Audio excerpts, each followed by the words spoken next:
All right, it's 2 o'clock. We're going to go ahead and get started. I want to welcome everyone to today's CLE, Managing Concern, Worry, and Anxiety During COVID-19. I am Jeanette McCurley. I'm chair of the Florida Bar Tax section. And I want to thank Chris Callahan and Thomas Treese, who are the co-directors of education. They were the ones who came up with the idea to have today's CLE as a service to our section members. Everyone is going to be muted. Leslie Reith-Miller, our admin from the Florida Bar, is going to be handling that. The chat feature will be enabled, so you can go ahead and post questions. There is going to be time at the end for some questions. So go ahead and just post your questions there, and we'll try and address them towards the end. I want to introduce our speakers today. There's Simon Marshall and Lesley Paterson. They're a husband and wife team who run Braveheart Coaching. Lesley is from Scotland. She is a professional triathlete with several world championship wins. She, for those of you who are familiar with triathlon, she does Xterra triathlons, which are kind of cross-country, up and down mountains, open water swim. You know, it's a cross-country run, so not just a regular triathlete, but she adds that extra level of difficulty in there. She is also a coach to many triathletes and runners, including myself. Simon Marshall has a PhD in sports and exercise psychology. He was a professor of exercise science at San Diego State University, as well as a professor of family and preventative medicine at UC San Diego. He has published over 80 scientific articles. So as it says on their website, She Trains Your Body and He Trains Your Brain. You can find them online at braveheartcoach.com.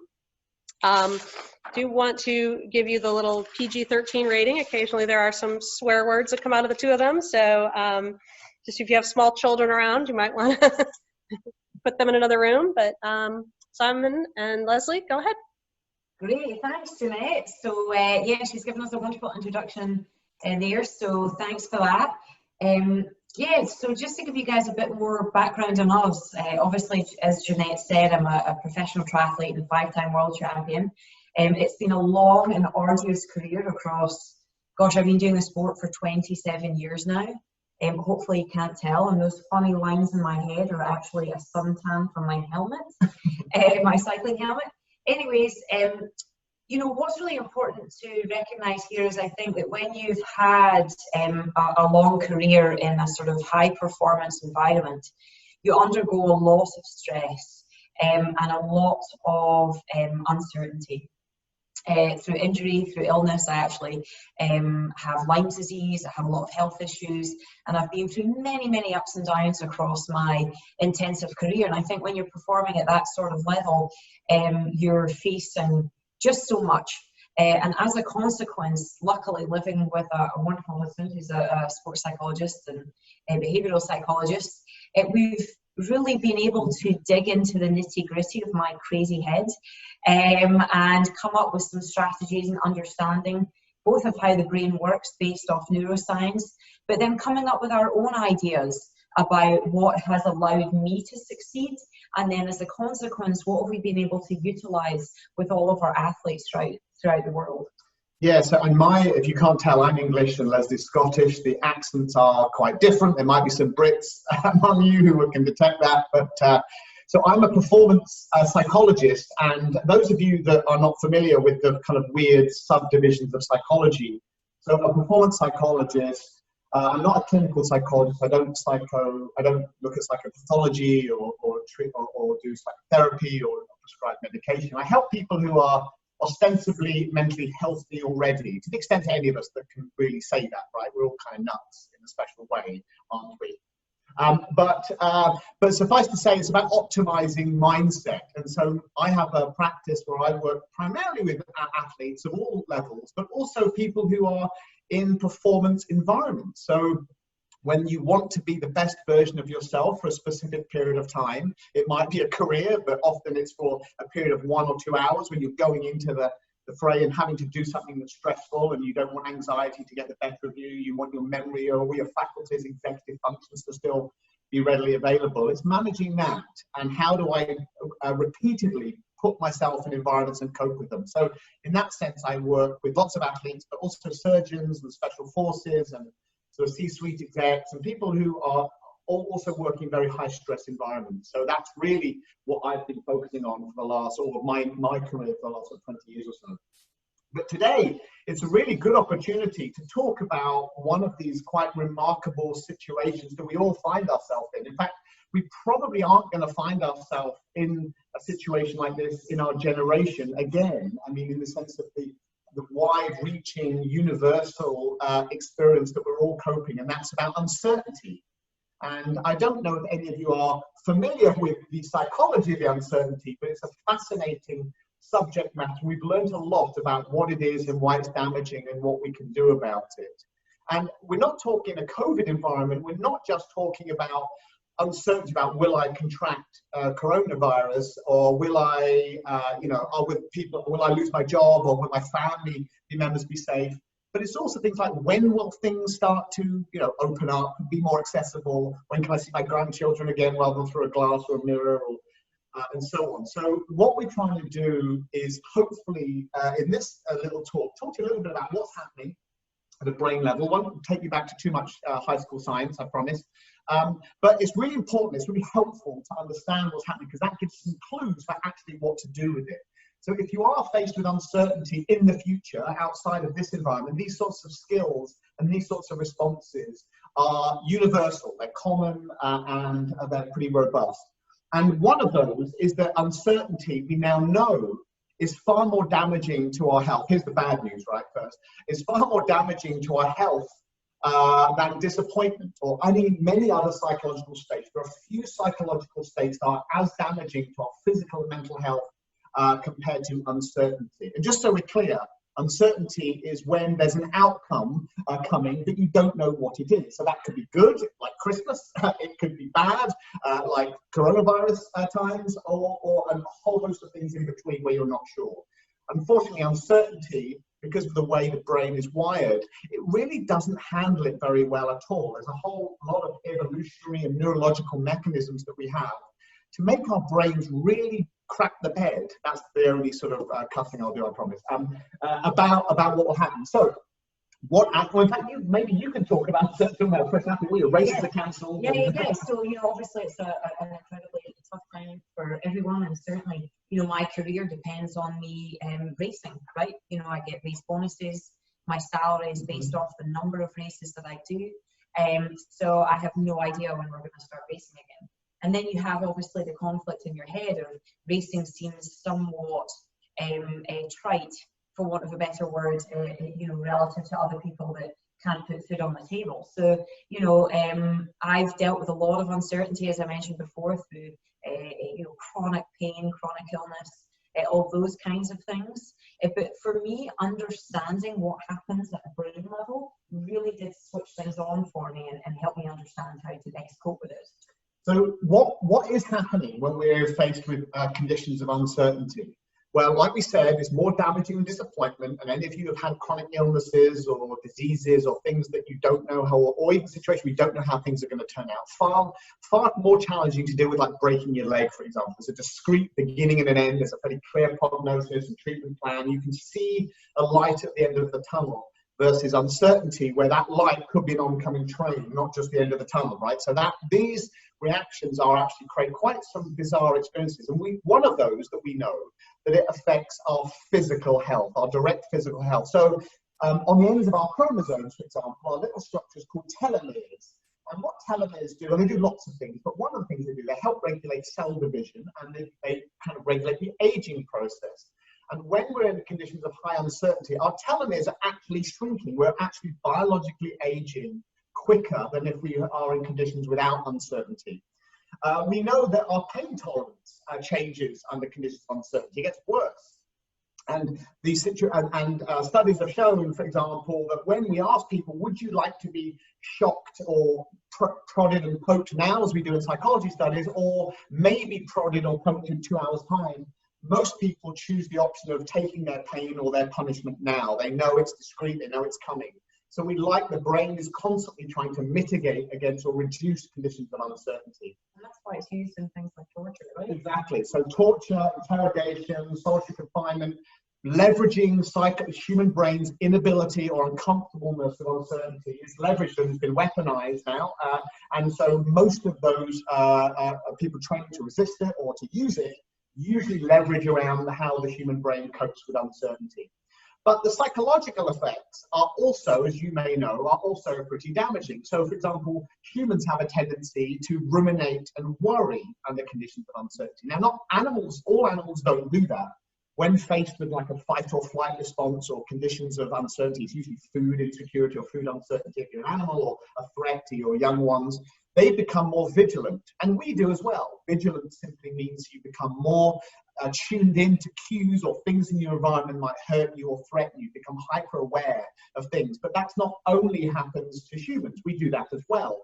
But because humans have this huge, I say huge, 3-pound lump on their shoulders, and we have a wrinkly frontal cortex, the part of the front of our brain that does all of our thinking and planning and analyzing and makes you who you are and smart and so on, that also has the capacity to ruminate and worry, to do mental time travel and create whole scenarios that haven't yet happened.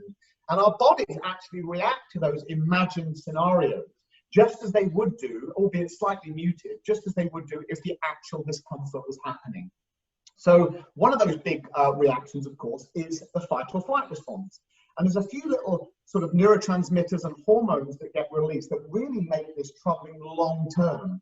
Remember, the fight or flight response, which is a whole cascade of hormones and neurotransmitters get us ready to fight, to run, or hide, which is ultimately a survival mechanism. But under conditions of uncertainty, and usually in history, certainly, those things didn't last, those threats didn't last very long, maybe 20 or 30 minutes maximum until the threat had cleared. Unfortunately, when we get into situations of high stress, or we have these ever-present stressors, what will happen? Will things be okay? We get this elevated fight or flight response that can last for days, weeks, months, or even years. And this is really what chronic stress is. And it's really one of the sort of unusual facets of having a human brain, because we really weren't equipped to ever do that. The threats hundreds of thousands of years ago were actually real to our life. And now most of us are not dealing with life-threatening things. We're dealing with uncomfortableness or strangeness or changes of life circumstances. And that has a physical response, like you get increased cortisol, which, as we know, can drive inflammation. There's lots of other impacts on your immune system. Absolutely. And so one of the biggest responses we get from the fight or flight response under conditions of uncertainty is all the faculties, all the physiological mechanisms that we need to have to keep us alive. Some of them are not needed when you're fighting or running for your life. For example, blood in your stomach, if you've eaten blood in your stomach to digest food, doesn't really help you fight or run. And likewise, having a very strong immune system to fight off the flu or other infections, our immune system is depressed in a fight or flight, because you don't need to fight off the flu when you're running for your life. So under conditions of uncertainty, one of the stress hormones called cortisol, and some of you may have heard of that, is elevated. And pretty much all of you, even if you're don't feel particularly stressed, in fact, if you're working at home in a new environment, we have elevated cortisol. And cortisol not only reduces our ability to do other things like sleep, one of the biggest drivers of poor sleep is elevated cortisol, but cortisol also has quite a profound impact on how we feel pleasure. And some of you have heard of dopamine, which is one of the brain's principal neurotransmitters for reward or pleasure. When we do pleasurable or nice things, we get a squirt of dopamine, and that's the kind of biochemistry of why we want to continue doing them. It feels good. But unfortunately, cortisol reduces dopamine sensitivity. And what that means in practical terms is that things that you previously found enjoyable, you no longer find that enjoyable. You're a bit blah to them. And we know that in the conditions of uncertainty, things that I perhaps used to like, either you've just saturated yourself with Netflix or other things that you used to like to do after a long, hard day at work, some of those other things don't feel as pleasurable. So it's actually biologically harder to feel pleasure when we have high cortisol. So why is all this? Why do we have this human biological strong aversion to uncertainty? Well, it's a window to how the brain chemistry or how the brain wiring works, and it's built around anticipation. All of our fight or flight response, and even to a certain extent how we look forward to good things and how we get frightened of bad things, are wired around anticipatory mechanisms. And a good example of this, well, I shouldn't say a good example, a sort of an explanation of this is because when we look at dopamine responses, meaning we can actually measure dopamine in the blood, We can't measure it as well in the brain, but we can measure it in the blood. Gives us a nice clue of when people are feeling good and bad, and so on.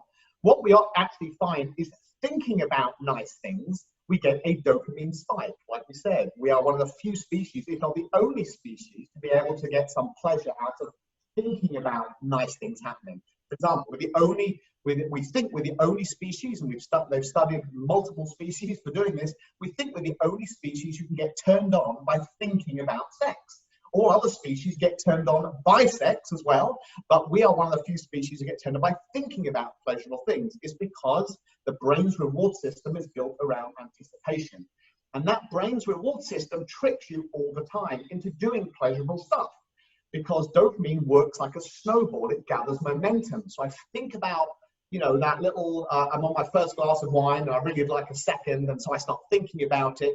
Guess what's happening? The dopamine snowball gets rolling, and it's actually pushing me closer and closer to pouring the second glass. So this is a little clue, in fact, for how we treat bad habits and good habits. We have to manage that sort of entry point, or that walking the plank down to pleasurable things very, very carefully. But with unpleasant things, as in the case of COVID-19, we've got a stunted dopamine response, so it's hard to feel pleasure anyway. But we do need to try and find ways to get back some reward or reinforcement into our lives. And some really good kind of clues on how to do that. So, and that kind of leads us into, okay, we have all of this uncertainty. How do we combat that? And one of the biggest things that we need to focus on here is creating certainty. So, for example, I'm very used to creating a structure and routine. Just by the artifact of what I do, everything is broken up into minutes and, you know, all the rest of it. And so one of the first things when I heard about isolation was I made sure I had all the equipment I could possibly need, and I sat down and I wrote out exactly what a schedule would look like, so I could create certainty in my day, even though everything was changing around me. So Sarah will talk a little bit about creating that type of structure. But just before we talk about the antidotes or the treatments to dealing with high conditions of uncertainty, remember, if we follow this path, this sort of evolutionary biological path through, we've got some physical and psychological reactions to uncertainty, we've got biochemical changes like dopamine and cortisol, and that's driving, obviously anticipation is built around expecting those things, but that's driving an internal state of simple discomfort. I don't like feeling like this. And some of us aren't even aware that we don't feel good, because a lot of the discomfort at a brain level is subconscious.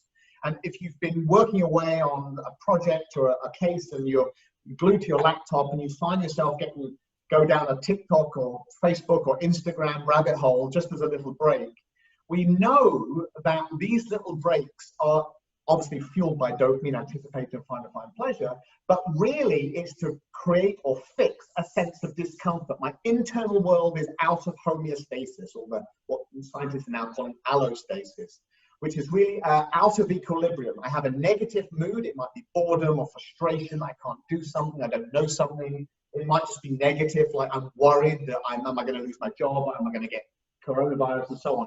So our brain is desperate to restore an equilibrium and stop us feeling internally uncomfortable. And in fact, that's where all of our coping skills are driven towards. So when we feel uncomfortable, it often causes anxiety, and we don't like anxiety. The brain hates feeling anxious. So there's a whole host of mechanisms in the brain pre-installed in your head that try and manage that. And one of those, you may have heard of this term, it's been used a bit more recently in sort of the popular media, is called cognitive dissonance. Cognitive dissonance is an awful phrase for something that essentially is fairly simple, is that in all of us, we have, in our heads, we have opposing thoughts. I do this, but I know I really ought not to. So in anything that we have in life, there's usually two sides to an argument. And most of our heads, those two sides actually sit, they coexist together. But when one of those sides starts to bubble up or percolate or say, listen to me more than the other one, it creates this out of homeostasis. And particularly if those incoming information doesn't mesh with our existing sort of belief system or world order, how we think the world works and why it does the way we do. So when we're confronted, for example, with facts or things that say, Why don't you change your mind or change your opinion about something now that you know the truth or the facts of it? Most of us don't, because the human brain is incredibly biased. And what it actually does is, if those facts or truths come in and they actually confront what it is you believe to be true, instead of taking them on and changing your mind, we make a round peg fit a square hole, and we sort of rationalize why this is actually not right or why that's wrong. And so we often, as you may know already as lawyers, this is part of your training as well, is that we try and confront those biases so that we're not like looking for things that we believe to be true and discounting information that confronts our worldview, because that obviously that's what scientific method is designed to do, to make you as objective as possible. So suffice to say, we've got these dissonance mechanisms that say, okay, I don't like feeling like this, I'm now feeling out of whack.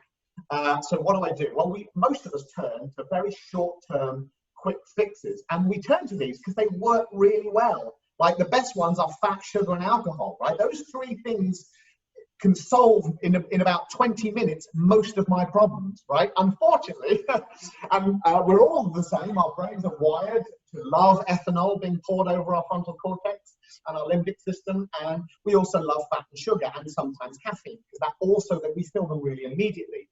Unfortunately, those reward systems have been our brains have been rewarded to really give more power to very immediate rewards. So there's a principle in psychology that we delay things that are good for us down the line in favor of short-term gains, even if those rewards now are lower than ones in a year's time or so on. And this isn't just, why do I not do this because I know long-term I want to be healthy or leaner or fitter.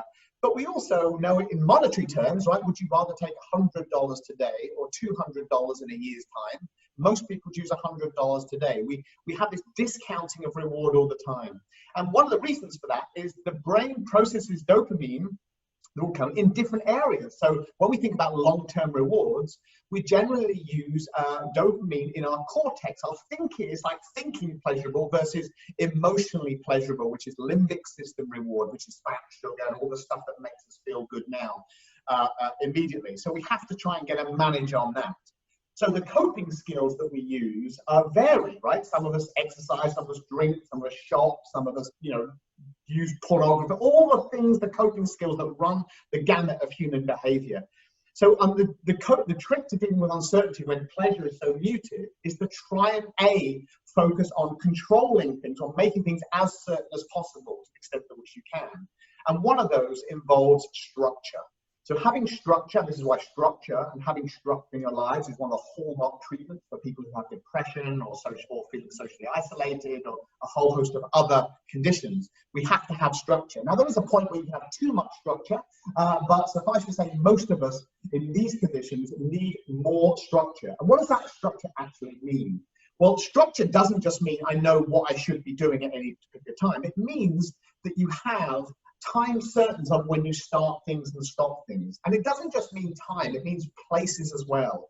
And we know there's years of psychological research to show that our brains and the things that we think and feel are heavily influenced by our physical environment, right? Our physical environment.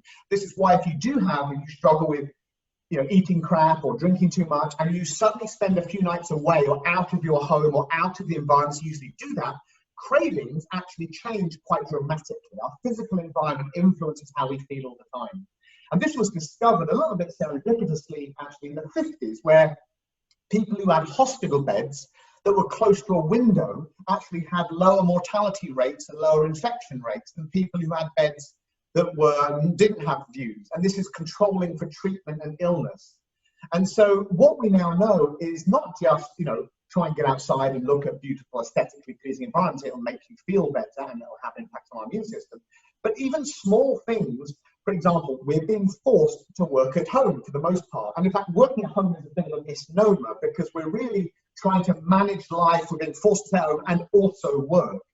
And so one of the things, a little hack, I hate to use the word hack in biology, this is a fairly contentious term, but one of the things that we can do is how can I manipulate or change the physical environment that I work in on a somewhat regular basis to change the way that I feel and to change that, particularly this kind of negativity bias we have.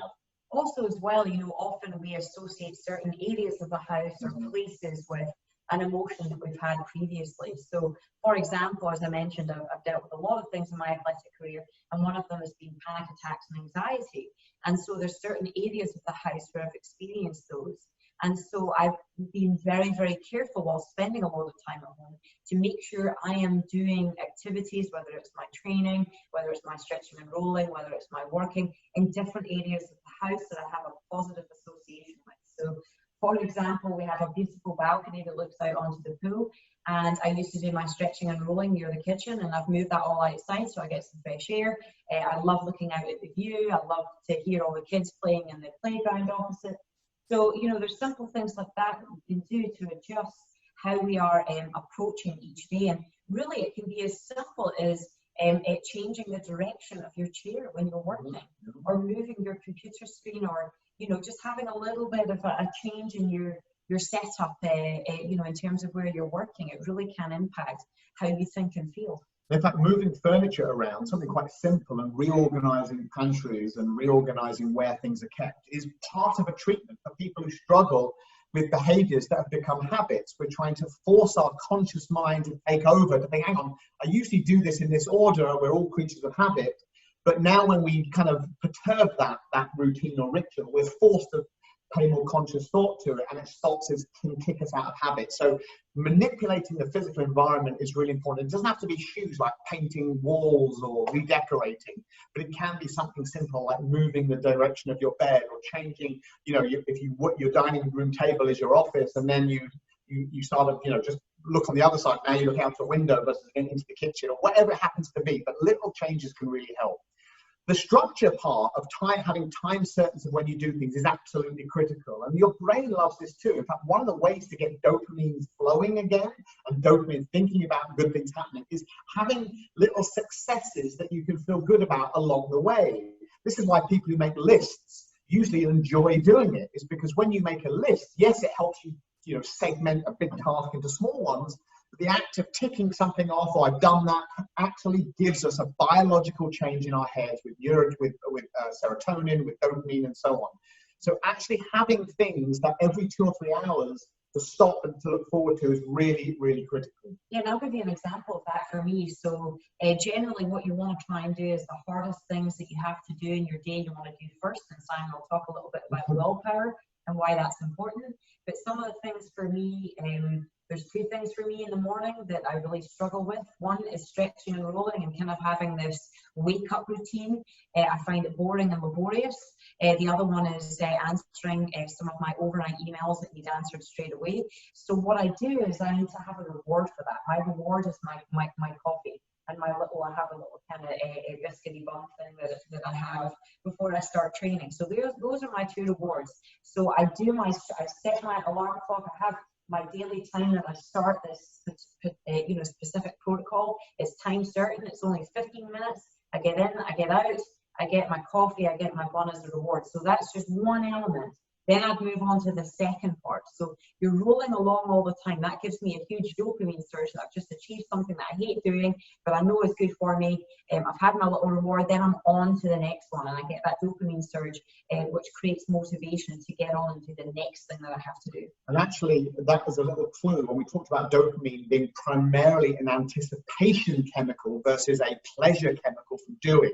The more chances you give your brain to look forward to things, the better it will be. In fact, this is a good clue generally. Like if you want to surprise or make someone feel good, you'll bring your partner a gift or a present or do something nice. Yes, it's nice to suddenly be surprised by something really nice, but actual fact, the brain likes it when you're teased with some pleasure along the way. So you give them a clue that I've got something for you. This is why Christmas for kids is so pleasurable. It's a long anticipation system. And in fact, to the point, and some of you may relate to this, is that you've had big things that you've been looking forward to. If you're an athlete, it might be a race, it might be finishing a case, it might be a graduation, a wedding, a big event, and they feel when you get to them a bit of a letdown or anticlimax. The reason for that is because the dopamine surge, the ramp up, is greater than the reward, the biological reward of it feels. So it does actually feel down. So you do actually feel a bit down or let down, or feel that you should have enjoyed this a bit more. So the anticipation part is always, for example, have something to look forward to after the thing to look forward to, right? So this goes for like vacations, right? As soon as you get back from one vacation, you plan the next one. The moment, if you're an athlete, you finished a race, you should always have 1 or 2 races lined up to look forward to. So the anticipation part now for working at home is try, like as we would do literally for people who have mental health disorders, to say every 2 or 3 hours, I need something to look forward to. It doesn't have to be a traditional big pleasure-laden thing. There's only so many really, of them. yeah, it can be really, really small. For me, when I have a task on the computer that is a total bind, which I'm sure a lot of you guys have a lot of those, and literally it's every 30 minutes I get to watch a 1-minute YouTube video of like an athlete or a speaker that I really enjoy, and I have it all teed up. And it's literally as small as that 1 minute that I look forward to after 30 minutes, but I've got a time clock on it. I know I have to get 5 schedules that I'm writing, or 5 emails, or whatever that thing might be, but it's very, very definitive. And the day is broken up into small sections like that, and the rewards have to get bigger as the day goes on because our willpower is decreasing. And so what is really important about these rewards is you need to understand what you enjoy, understand what you love to do, or what you love to see, or the things in your life that really give you that kind of pleasure. And sometimes you need to outsource that to other people, because you get kind of in your own way. You think you forget what it is that you love to do. So maybe it's your partner, your friends, your family that can help you create this little reward system, and get creative with it as well. For example, Simon and I are doing some really fun things. Si's learning to play the piano. I'm learning to sing. Really random things that, you know, we involve some creativity and thinking about what those rewards might be. So a few little lessons from biology when we're designing things to look forward to. Obviously, anticipation is huge. So the more chance we get to think about and cogitate on and look forward to is going to help us. Your brain loves novelty of rewards. This is why social media is actually like, you know, sort of rewarding heaven. It's like crack for reward. They're built because you know the rewards are novel. You don't know what you're going to get. You know there's going to be some entertaining or fun stuff in there. And we're teased with a little trigger, that notification that says, oh, you've got unread things or so on. So we can leverage that under normal circumstances by saying, okay, how do I try and create some novelty of reward? And the paradox of psychology, or the paradox of therapy, is the problem is I'm trying to use the problem, my own head, to fix the problem, my own head. Right, so tautology is we get sucked into this. I can't, if my head's the problem, how can I use that same thing to fix the problem? So outsourcing things like novelty of reward is really critical. So having family members be responsible for activities or family stuff you do that evening, you don't know what it is. And it might get to it, it might be an anticlimax or turn out not as good, but it's not that, it's the anticipation of it that's really critical. So novel rewards are really powerful, especially when you get a chance to look forward to them. And in fact, novel rewards and looking forward to them is really the hallmark behind why gambling is so addictive, because it's the ultimate in novel intermittent reinforcement, as the psychology speak, for why that's so powerful. Doing the hardest things the first in the day. I want Simon to kind of, you know, get into the sort of the brain, how it operates, how we deal with things like the difficulty, yeah.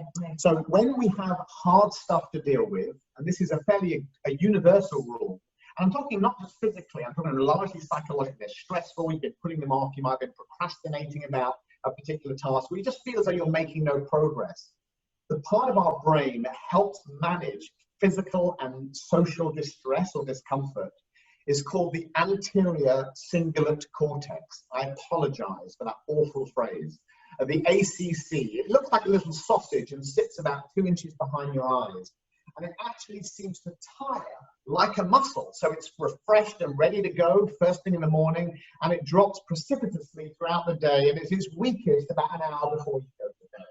And we know this, we often, psychologists call this ego depletion, but the normal word for it is willpower. Our willpower, the ability to resist temptation, the ability to hold our tongue, the ability to, I want to say this, but I'm not going to, or even just simply making decisions requires willpower. It drops off as the day goes on. So this is why exercise habits, do them at the first thing whenever you can. Really difficult projects at work or things you've been putting off, do them first thing, and have the easier things or things that are more tolerable later in the day if you have control over what you do when. And that's really important. And we all know this firsthand, because guess when we're most vulnerable for making shitty choices? It's the witching hour, right? Which is between 5 and 7 p.m. or for some of us it's a bit later. When we're making those bad drink choices, food choices, our willpower's bad, and then the cognitive dissonance mechanism, I shouldn't do but I want to, kicks into overdrive. And in humans that usually looks like, you know, you've got to have some rewards in life. I've had a stressful day. I mean, some vices, I don't have many. I deserve this reward. I've earned it. These are all little cognitive dissonance writing mechanisms to convince one side of your brain that, you know, go on, have it, you've earned it. And so the clues for hacking in or stopping those behaviors are intercepting that little process. So anticipating reward is really, really strong and powerful to do that. Having things to look forward to every 2 or 3 hours is really important. And when it comes to reward, don't worry about overdoing it on really pleasurable things. Your brain is wired to not let yourself orgasm to death, as a metaphor for doing pleasurable things until you sort of can't function anymore. Your brain is wired to never let you die from pleasure, right? It's called hedonic adaptation. It's a mechanism in the brain that says once you do things that are really pleasurable, over time, the potency of that pleasure drops. So you need more of it to feel the same pleasure, right? As opposed to that's where addictions end up going. But suffice to say, it then morphs out of feeling pleasurable and cope with a whole host of other emotions that help us doing it. The bottom line is we don't have to worry too much about doing good, feeling good things for too long, because your brain will tell you, you know what, I'm not going to let you feel that to be rewarding anymore for you. Try something else. But on the other end, we can say, you may even not even think about rewards in the same way that the brain does. So for example, yes, we say, what rewards can I have every 2 to 3 hours? Well, okay, fat, sugar, and alcohol, or I'm trying to work and I don't want to be I don't want to put on another 10 pounds in the next month or so. So what can I do that's more sort of enjoyable in brain world? Well, one of those, particularly if you're a knowledge worker, meaning you sit at a computer and you're using your executive functions to earn money, we need physical distractions really, really a lot, much more so than actually people who don't work with their heads. So what that means is if you choose a task every 2 to 3 hours that you break up your day with, and that task only lasts no more than 10 minutes, preferably 5 minutes or under, it's a physical task, you're doing something with your hands, don't worry about how enjoyable the thing is that you're doing. The reward comes from seeing the fruits of your labor. Because there's one thing that we know as knowledge workers, I've made 2% progress on this big task. That doesn't feel very motivating. It doesn't feel the same feel that we get to when we're looking at a spotless kitchen, right? Everything's clean and tidy and so on. So when you can find a reward, and one of mine is, as ridiculous as it seems, is like taking 10 minutes to tidy and clean. Now, who in their right mind enjoys tidying and cleaning? It's not about the tidying and cleaning. It's the seeing the fruits of your labor that becomes the dopaminergic response. So my brain loves it when it sees a clean kitchen or a rearranged drawer or a part of the garage I've been meaning to get to. But if you make those tasks that you step away from your computer for 5 minutes, no more than 10 minutes, they're manageable. We don't get sucked down into this kind of rabbit hole of doing something else. So we can be quite creative on how we engineer and design rewards to manage that. I think also as well, understanding that yes, we're coming up with a lot of coping mechanisms, but sometimes the scenario is just shitty.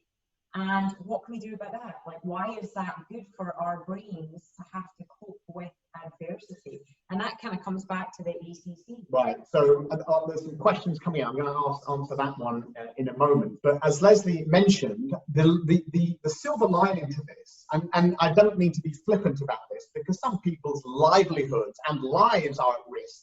But we have to try and find something to say, you know what, out of this, I can see something personally or professionally that made me slightly different or react, or it might just be more empathy.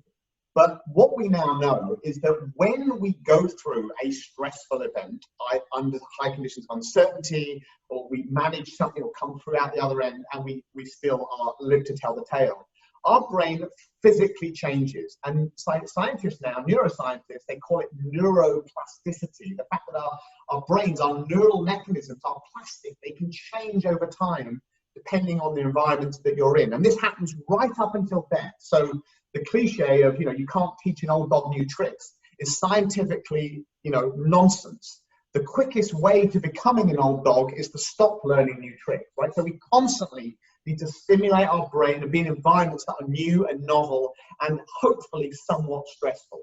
And the reason I say hopefully is because the science of happiness and the science of contentment comes from a deficit model. In other words, we feel most happy and most content when we've experienced the lows as well. The delta between how I feel now and how I did feel, that difference really is a good predictor of how happy you are. This is why people who don't want for anything, or you're born into money and you've never had to do it much for your life, you haven't had to work, those people are usually some of those miserable people in the world, because if there's no thing to create the deficit of happiness of wanting, is really a challenging situation. So what we need to try and do is to say, okay, I'm thinking about this environment. It's not pleasurable while I'm doing it, but my little anterior cingulate cortex is actually thickening, it's getting denser and growing.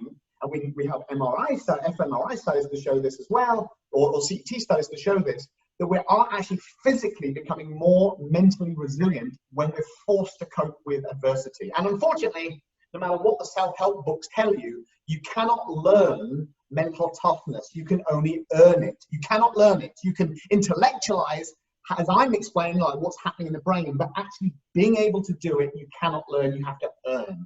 And this is again, a principle behind why we shouldn't get started on talking about parenting, but this is why actually how we parent our children and forcing kids to face adversity or to suffer, to pick themselves back up and not be helicoptered or tracted around all the time, we're doing them a disservice by doing that. So adversity is really critical. So there is a silver lining to all of us. We will come out of this a little bit more mentally resilient than going into it to begin with.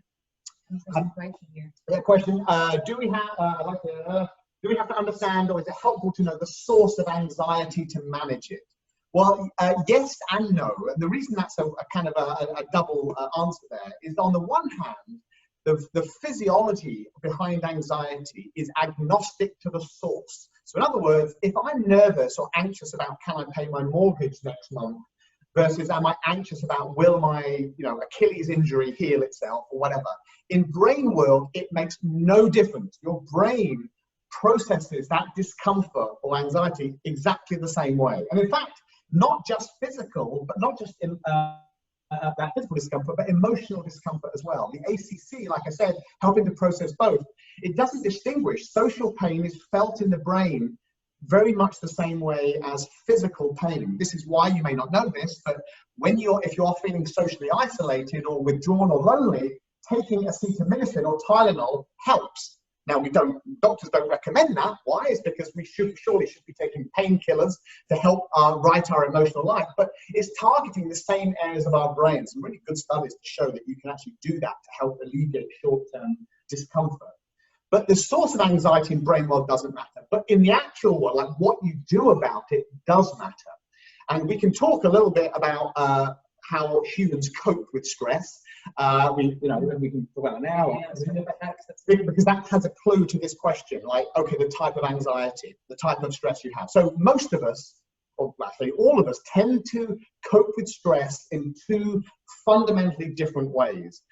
Think of them like buckets, so types of stress management strategy.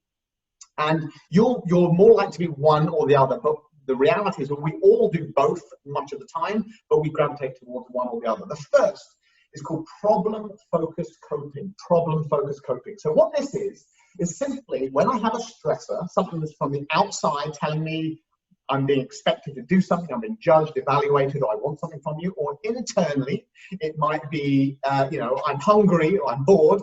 A task or problem-focused coping response is to try and make that stressor at its source less or lower. So as a busy at work, what's a problem-focused coping method? You work harder. You make your in tray smaller. You're physically making the source of the stress lower.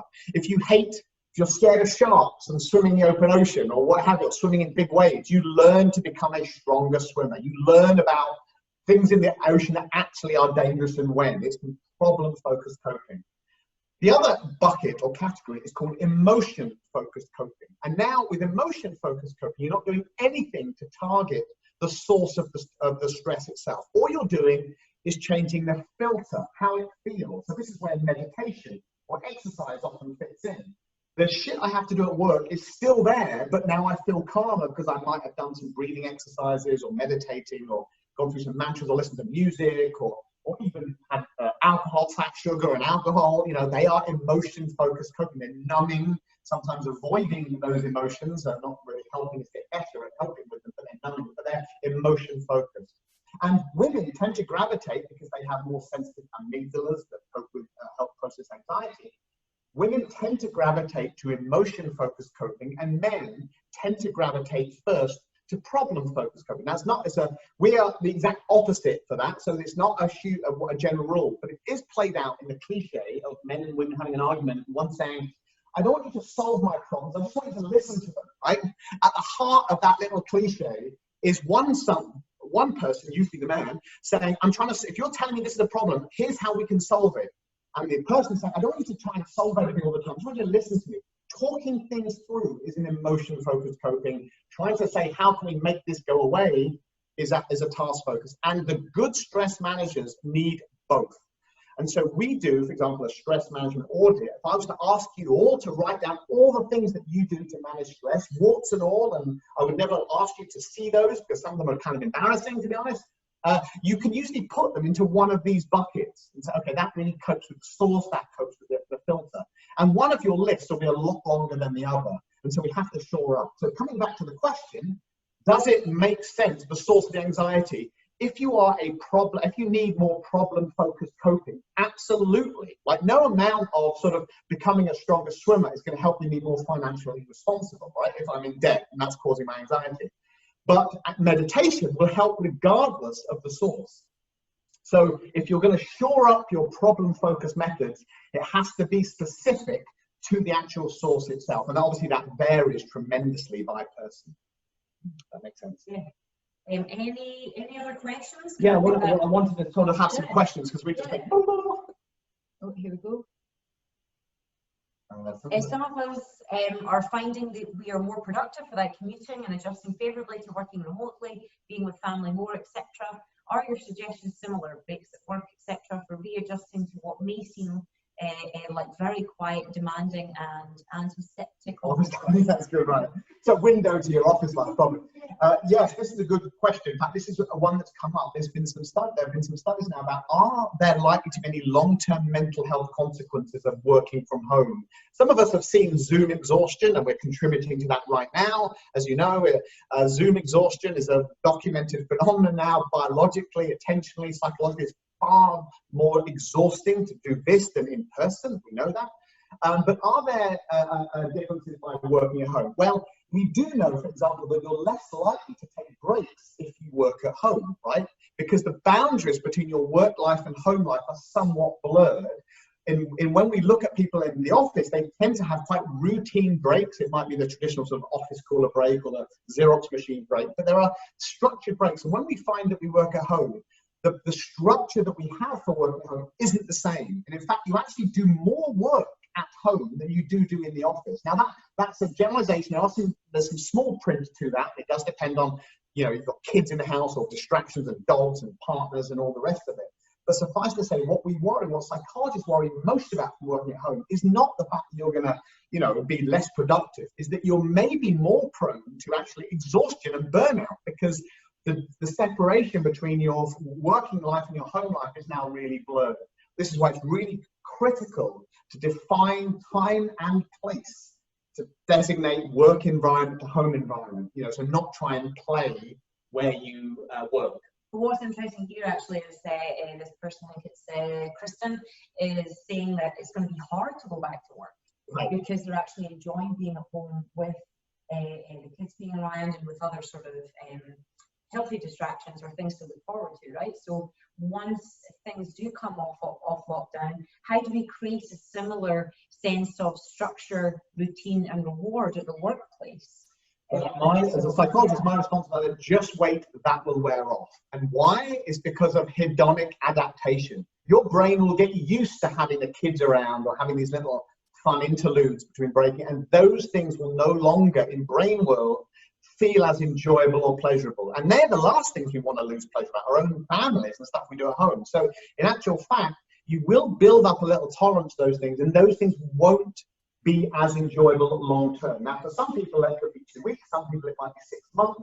Those people who already work at home have probably found a little routine or ritual that they work so they can sort of preserve that sort of stuff. So when I, wear this hat on, when I wear this hat, I'm working, and I don't want to be considered to be at home and available to do stuff that's not work. So having those boundaries are really important. But I do think that what has been good about this situation, a lot of people have spent a lot more time with their families and seeing the benefit of that. A lot of parents are spending a lot more time with their children. Most people are seeing a benefit to that. So it's how can we reintroduce that into our life when we do get back to that community time? How do you avoid murdering your teenage children when they're in the house with you all the time? Okay. Is anxiety worsened depending on the hours I work, such as longer days at my home desk and finding there's many more hours even with breaks? Yes, it is. And one of the things, if you have a pre-existing condition, this is a kind of a caveat before I answer that question. If you already have what we call high trait anxiety, meaning your car idling speed of general nervousness, you run hot or you run high, you're a bit more of a nervous disposition. That's certainly me compared to Lesley. You're more prone to have a pronounced reaction to those things, right? So yes, if you have a history of depression, it's exactly the same. But depending on the hours you work, yes. So if you're working longer hours, a problem-focused coping strategy to make the source eventually go down. Unfortunately, it's like the whack-a-mole problem, right? You will eventually burn out. And this is the risk. This is the real challenge with only having problem-focused coping. There are only so many hours in the day. There will always be stuff that you need to do, and you will never empty your in-tray, right? That's just one of the facets, and to expect that to happen is also unrealistic. So suffice to say is that when we have those things and you only rely on my responses to do harder, to work longer hours, to sleep at the office, to do that extra, we are on a path to emotional exhaustion and burnout. So we have to have some strategies for mitigating that. So if you do get a little bit more anxious generally over things about life, then you need to be extra careful on how you treat those rewards and when you set them for you in your sort of day-to-day life. How do you manage a to-do list that is getting longer when anxiety arises over the amount of tasks to complete so that you can walk away? That's a good question. When does too much structure become a problem? This is a good example of it's probably dependent on your level of trait anxiety. So big lists or long lists that never get eased, that also can be a source of anxiety. If you're a good corollary here is an athlete, Jeanette can relate to this. When you have a Garmin watch that tells you your speed, your heart rate, your pace, and every run you look at, all it's telling you often is, oh my God, I'm not fast enough, I'm not fit enough, I'm not blah, blah, blah. And so it's just reinforcing feeling actually a bit bad about ourselves. So there is a case of too much structure. So an antidote to that is to be quite careful about, if you are prone to being a lister, is to limit how much or what you do, and then critically for the brain, the sort of neuroscience of it is make sure the things that you have to do can be done fairly quickly. So if there's a task on your to-do list that is a sort of a month-long or 3-month-long project, it's way too big.